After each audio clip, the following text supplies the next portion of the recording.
ഉത്തർപ്രദേശിൽ യോഗി സർക്കാർ അധികാരത്തിൽ വന്നതിന് ശേഷം ക്രിമിനലുകൾക്കെതിരെ ഉണ്ടായത് കർശന നടപടിയാണ്. 2017 ശേഷം സംസ്ഥാനത്തെ പോലീസ് നടത്തിയ ഏറ്റുമുട്ടലിൽ 238 പേർ കൊല്ലപ്പെട്ടതായാണ് പോലീസ് പുറത്തുവിട്ട കണക്കുകൾ വ്യക്തമാക്കുന്നത്. 30,000-ലധികം ക്രിമിനലുകളെയാണ് ജയിലിനുള്ളിലാക്കിയത്. കഴിഞ്ഞ 8 വർഷത്തിനുള്ളിൽ ഉത്തർപ്രദേശിൽ 14,973 പോലീസ് ഏറ്റുമുട്ടലുകളിലായി 238 പേർ കൊല്ലപ്പെട്ടതായി സംസ്ഥാന പോലീസ് മേധാവി രാജീവ് കൃഷ്ണ പുറത്തുവിട്ട കണക്കുകൾ വ്യക്തമാക്കുന്നു. 9,467 പേരെ പോലീസ് കാലിൽ വെടിവെച്ചിട്ടു. 30,694 പേരെ ഗുണ്ടാ നിയമം ഉപയോഗിച്ച് അറസ്റ്റ് ചെയ്തതായും പോലീസ് മേധാവി അറിയിച്ചു. യുപിയിലെ ക്രമസമാധാന പ്രശ്നം അമർച്ച ചെയ്യാൻ മുൻകാലങ്ങളിലില്ലാത്ത വിധം സാധിച്ചെന്ന് DGP പറഞ്ഞു.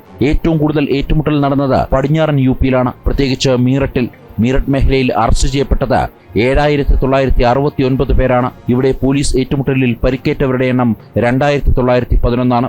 ആഗ്രയിൽ 5,529 പേരും ബറേലിയയിൽ 4,383 പേരും അറസ്റ്റ് ചെയ്യപ്പെട്ടു.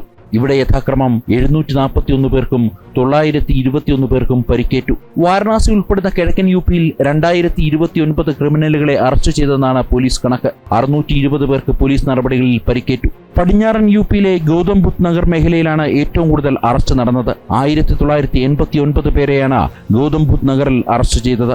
പോലീസ് നടത്തിയ വെടിവയ്പിൽ 1,180 പേർക്ക് പരിക്കേറ്റു. ക്രിമിനൽ പ്രവർത്തനങ്ങളിൽ രാജ്യത്ത് തന്നെ കുപ്രസിദ്ധി ആർജിച്ച ഉത്തർപ്രദേശ് മാറുകയാണ്.